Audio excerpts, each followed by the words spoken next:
This is me heading across Volcano Meadow, and there's an old route that goes up that watershed and then over that pass to Jordan Hot Springs, and sort of off trail. At this point, I'm just gonna go for it. I don't know if you can see, but on Tom Killian's map, these unmaintained trails are in red.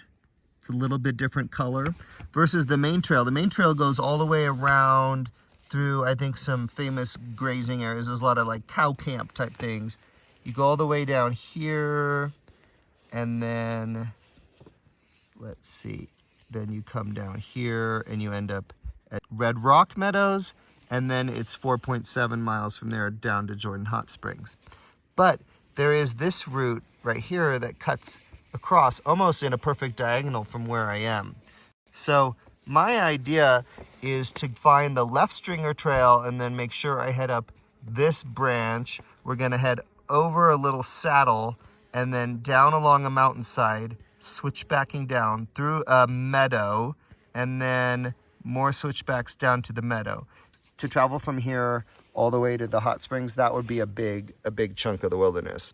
So that's the plan, and let's see what happens. It takes a lot of years of practice to gain confidence to follow old routes like this, especially as time goes on and the Forest Service doesn't maintain them. You can still kind of see depressions where the trail used to be. You can see places where logs have been moved out of the way. And I just think it's really fun to go on these lesser used old routes and practice your orienteering skills and your vision to follow the map and follow the GPS and figure out which way the trail's going. Speaking of which, I may have lost it. Here it is. This is the kind of mark. I don't know how they dug so deeply to kill the tree. Here's another one. And this must be the route. You can kind of see a faint trace. Obviously, I crossed the creek too early. I crossed the creek according to the GPS, but the actual use trail that people have been using goes right along here. So I'm gonna take a drink. This will be my last drink of the day, and then I will head up over this mountain, and then there's gonna be a bunch of cross country. It's gonna be fun.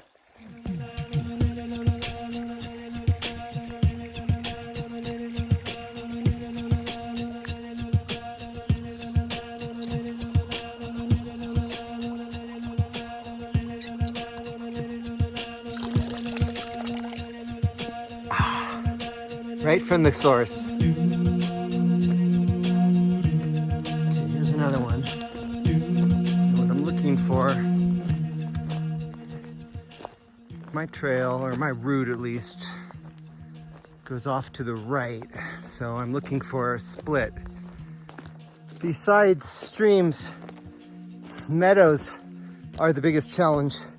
I mean, they're pretty and all, but where exactly does the route go? It becomes too hard to see. So what I'm gonna do is just head straight across and then look for some tread on the other side.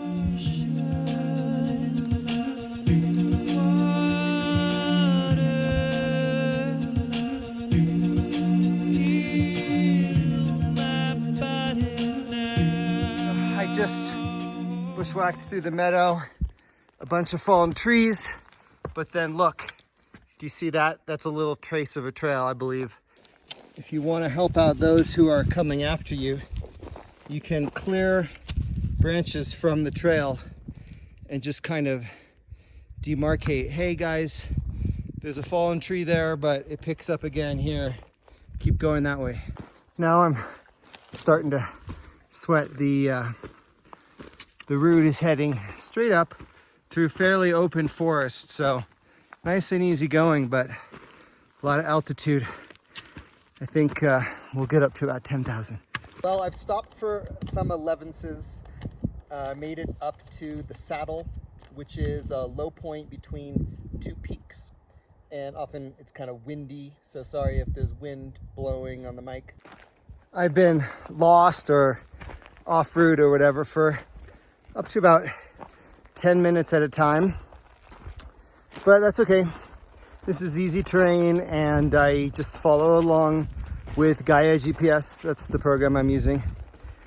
And just kind of follow along where the GPS has the old route programmed in, and then kind of like cut back and forth, and then I'll find some kind of sign of human life, and that's very encouraging and just builds your confidence.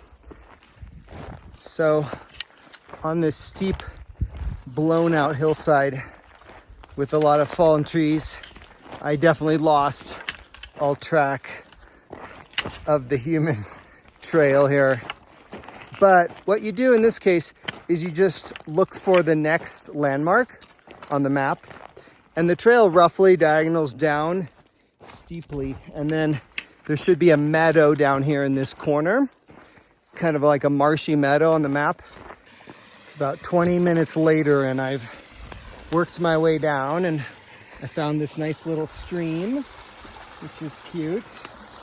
And I'm guessing that this stream will lead to the marshy meadow. It might not be that marshy though, obviously, since it's almost September.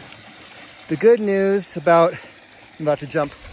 Oh, the good news about going off trail in High Sierra is that there's no poison oak, right? And it's a pretty mild environment in the summer. Just remember how John Muir used to tramp up and down through these mountains and just sleep in a little bed of pine needles. Anyway, I bet if I parallel this stream, I'll find that trail coming up.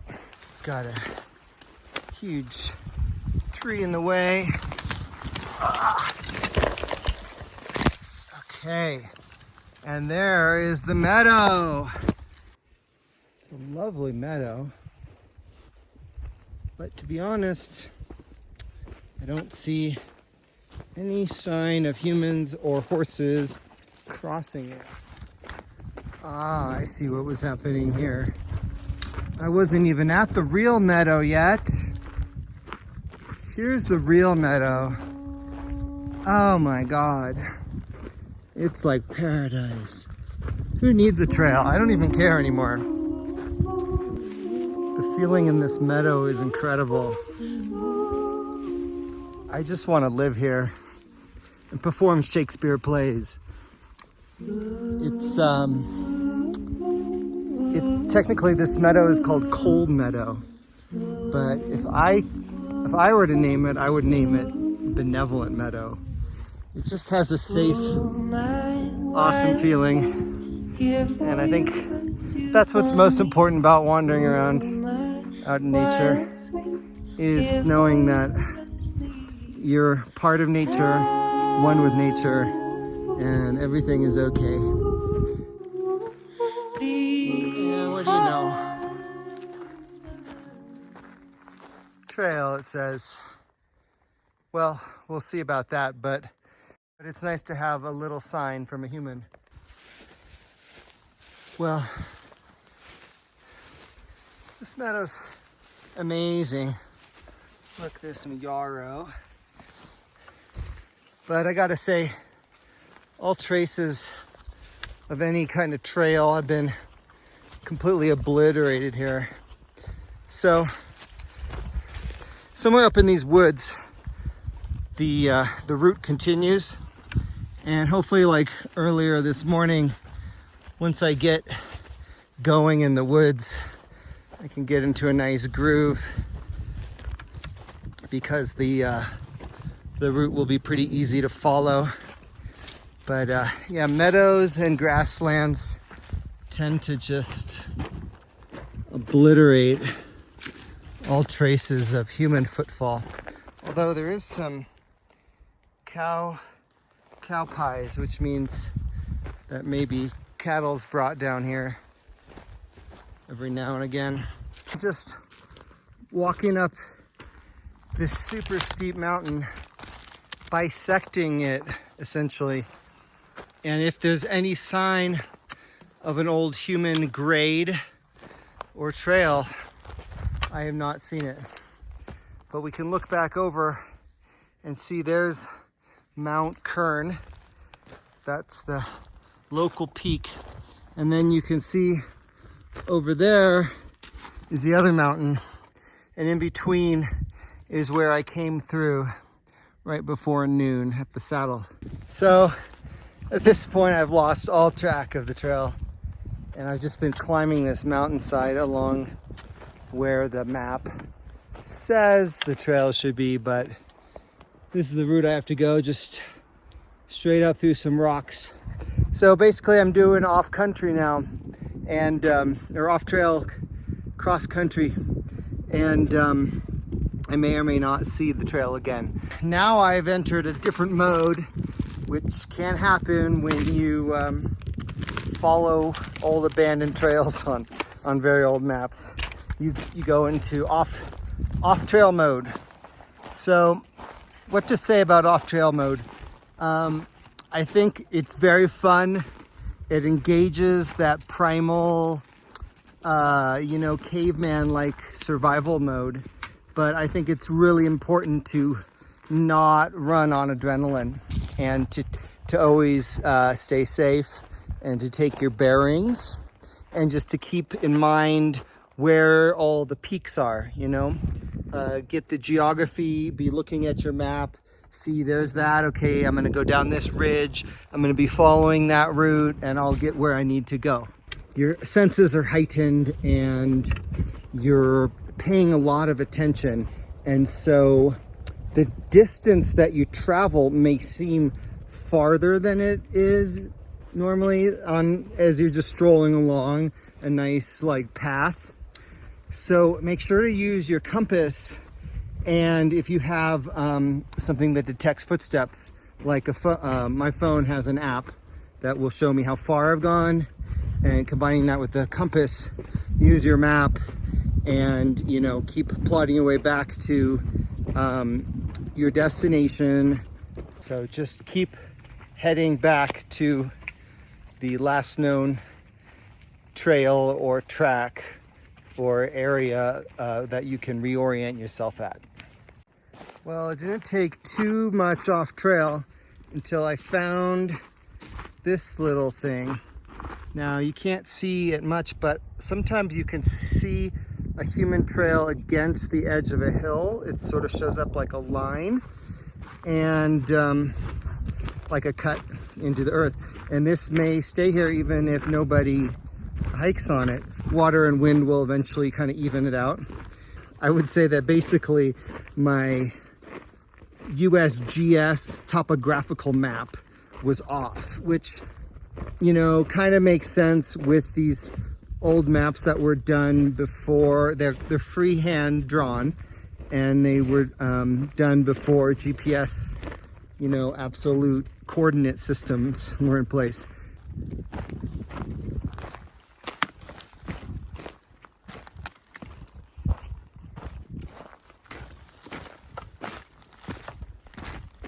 Ooh, that must be Indian Head Rock right down there. That means I'm almost there. I think that meadow right there is where I rejoined the trail. The trail got really good for a second. It was so nice. And then there were a bunch of fallen trees and I couldn't find it on the other side. So I just started heading straight down. Well, this is lovely. And here's a little something trail. I think I'll follow that. See where it takes me. Oh, look at this, cut logs. I must be almost back to civilization. And there's a sign. Cold Meadow and Jordan Hot Springs. So it's 2:40 and I made it to the real trail after hiking 10.6 miles on that abandoned trail shortcut. So the full route, if I'd gone all the way around, would have been 14.7 miles. I don't know if it would have been faster though. I mean, I was getting lost about 4 times an hour at least. I got lost a lot. Sometimes just for 10 seconds, you know, sometimes for a couple minutes, and once for an hour. Really, it was those riparian corridors and those meadows will mess with you, because the growth, the verdant growth right there just obliterates any trace of humankind, any vestige of trail, unless you're actually running people and cattle on it every day. So it's about 4.5 miles down to the hot springs, and it looks like I'll make it by dinner. So pretty stoked.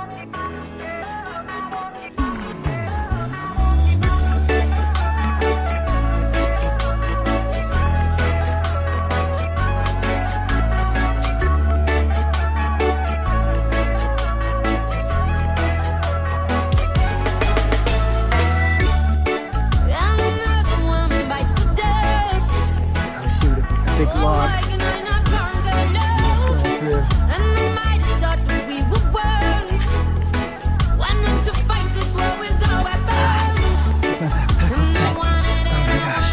To crawl. And it's way down in here. Oh yes.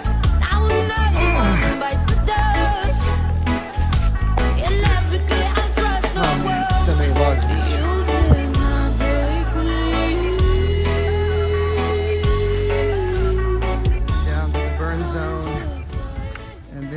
Hot springs in that grove of trees. They fought the fire and saved Jordan Hot Springs. And am I glad to be out of these weeds. So was it all worth it in the end? For me, yes. Most people would call this crazy, but this is the kind of adventure I've been having since I was, 19. I started backpacking and getting into crazy trouble. So I'm now 46. I've been doing this for 27 years. I've gained some small, humble amount of knowledge, always humility towards Mother Nature. And just want to encourage you to get out and explore and be safe while you have fun, and expand your edge of what you can do, explore areas that nobody goes to, and make sure to love up Mother Nature and take care of her. All right, bye guys.